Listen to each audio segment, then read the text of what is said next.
Today, we're going to be installing the Henko Auto Labs low profile handbrake in this 135i, utilizing the Tech 53 line kit. So this is what you'll end up with between the two kits. We've got all the Tech 53 stuff here, some of the Henko handbrake stuff is here too, but some good instructions, the handbrake base, the handle, some hardware for that. We opted to get this mount plate as well, the lines from Tech 53, the adapters from Tech 53, and a Willwood master cylinder. First things first, try to keep the mess down. I use an extraction thing. It sucked all the fluid out of the reservoir. It's still gonna make a mess, but we do what we can. So then you're gonna wanna pull the H line, which is the front line, or it's the line for the rear, but it's on the front of the master. So it's the front one here, and it's this one here. And I'm using an 11 mil, and these things are not very tight.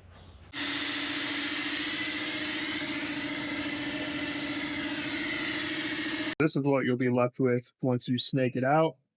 And it's the hard line from the master, the ABS pump. It's a little tricky to snake out, but you can get it out. Also, getting your hand down in there to get it unscrewed from the master, kind of a pain, but doable.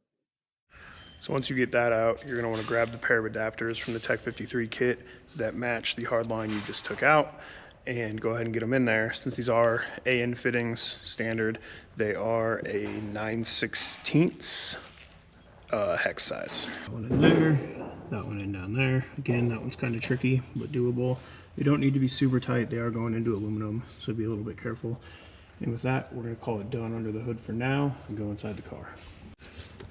All right, first thing in here is gonna be just to pop off the plastic that's covering the spots we need to access. So that there's a little cover here. You're gonna wanna pop out this piece right next to it, the shifter trim, and this parking brake trim that just clips out. All that stuff just clips in, no hardware, but it allows access to the hardware. So now that that stuff's out, we've got two Torxes here that are T20s. This one here is also a T20. We've got a 10 mil nut here and a 10 mil nut here. So we're gonna pull those out and see if that gives us access to what we need to get to. So it's been a while, I did forget, there's actually two more 10 mil bolts hiding under this rubber shifter trim. There's one that goes there, one that goes here. Then you're gonna come to the back here. This back panel just pops off. You pull it out from the bottom.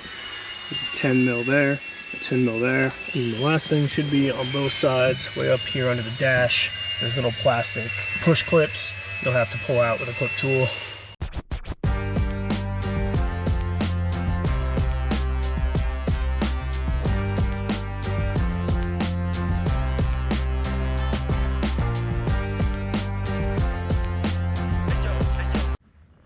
So now I'm gonna mock assemble the handbrake so we can set it in the car, play with placement a little bit, and see where we want to get that mount built in.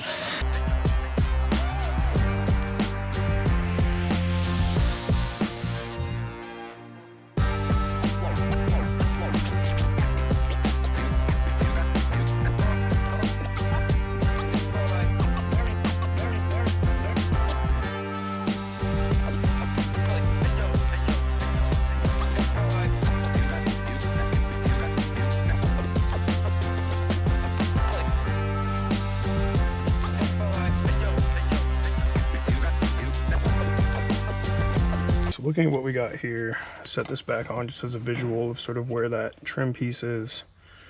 And we know where these two bolt holes were from before.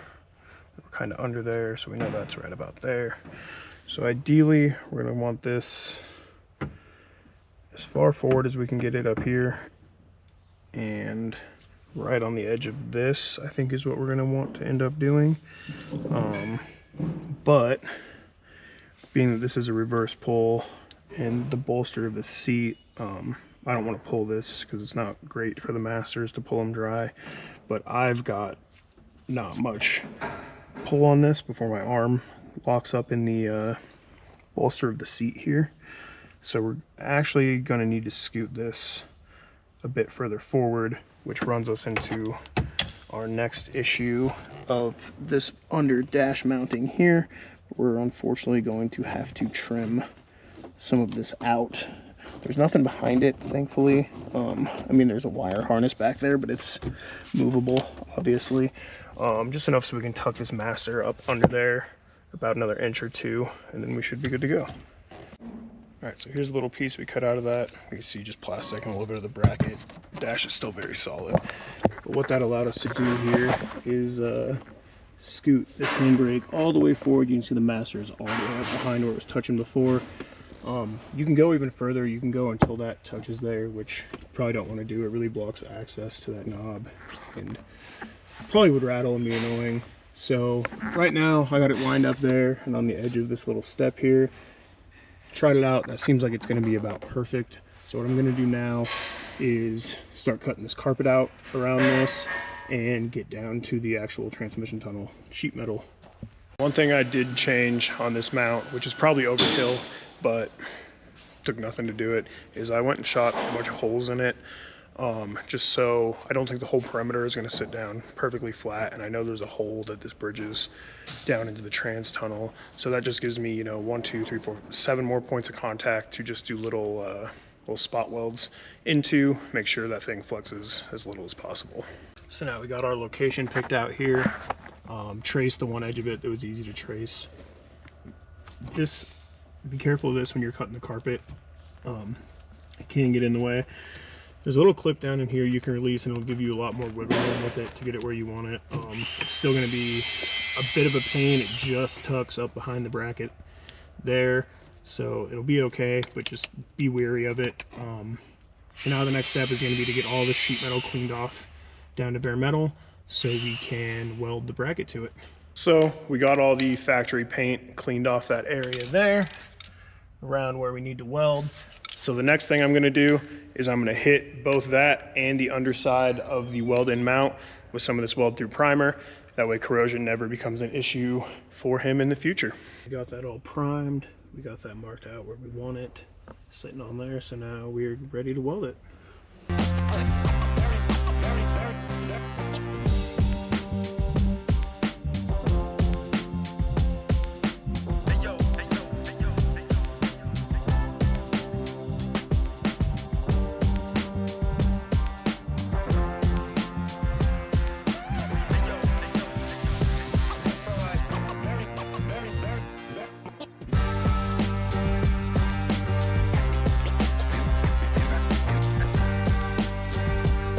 Got that welded in and primed again, so we're going to let that dry.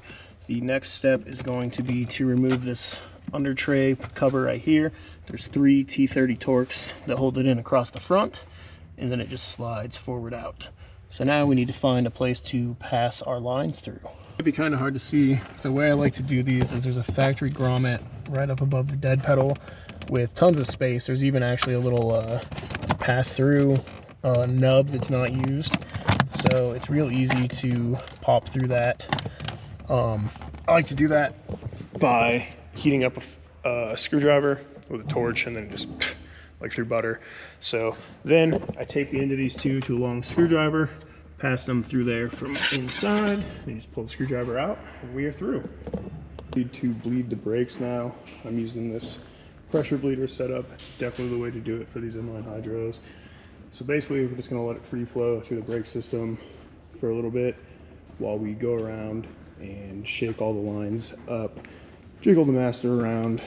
Like I said, I don't have this set up yet because I wanted to make sure I'll be able to move it around, get the air out of it. Some of these sideway ones don't like to bleed, so this gives you an opportunity to really make sure you're getting all the air out while that pressure bleeder's running. Let both of these rears free bleed for a little bit until air quits spurting out of them. We got pretty good pressure from what I can tell with my hand up at the master for the handbrake. So now I'm going to leave that all connected, but I'm going to go ahead and throw the handle in, get that all assembled, and then see how it feels. We'll probably have to bleed it one more time after that.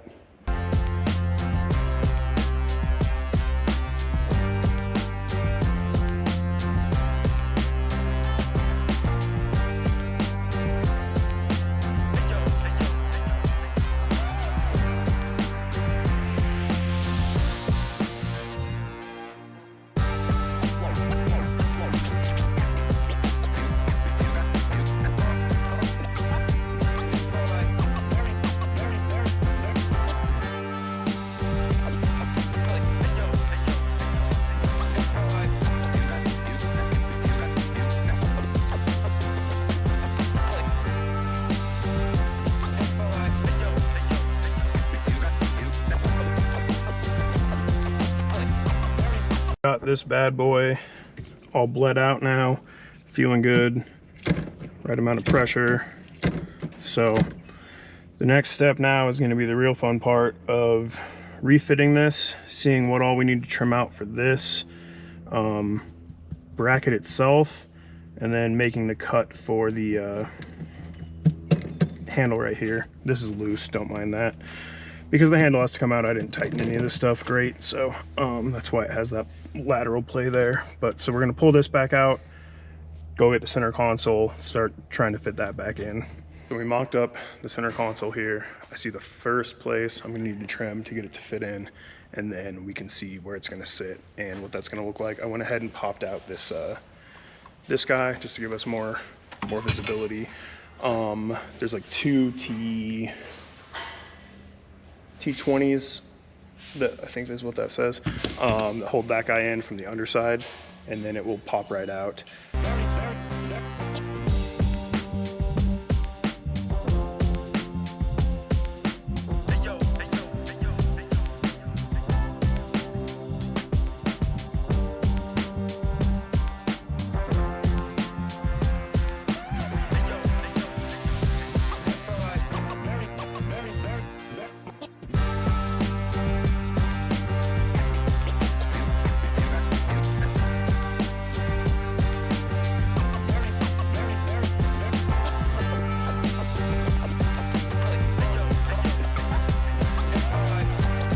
I'm gonna sort of mark out with chalk the line across where this sits, and then how far in this is, and then go from there. So I got that spot marked out on here with some chalk, so that's our line right where it was. Set this in here, took some measurements, and that should be about where the handle comes through, is that dot, and these two lines should be the two ears that it mounts to. So we're gonna make some preliminary small cuts here, try not to overcut anything, and then just sort of piece by piece until it fits.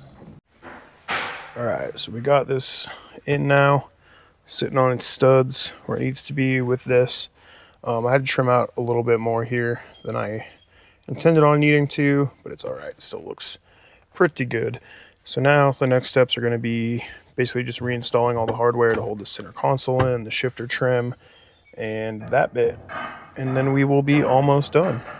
The last steps here, now that that's all back together, is going to be to tuck the excess line up. There's a ton of dead area in front of the pedals. You don't want it behind the pedals, in front of. But there's a bunch of room to go up. These lines are a little long for this install. I believe they're measured for the SLG like I have in my other install video, which puts the handbrake on the far side of the tunnel about a foot away. So then from there, zip tie those up stuff so they don't move around too much. Not too tight, you don't want to pinch them, anything like that. Fit your under tray back on there. There's the two Torxes and a little push clip that hold that on. And then your install is done. It's time to test it out. The final thing that I forgot, remembered as soon as I tried to test drive it, is you got to go back here and you got to pull out fuse number 82, which is a 30 amp. It's really hard to see. I had to use some really long needle nose, but it's down behind this wire, sort of not between these 240s, but between these 240s and over one slot. It will light up your dash like a Christmas tree when you pull it. However, it's the only way to get the ABS to shut off and let the handbrake work. So I'm gonna put the glove box back together. I already test drove it. We are good to go after that.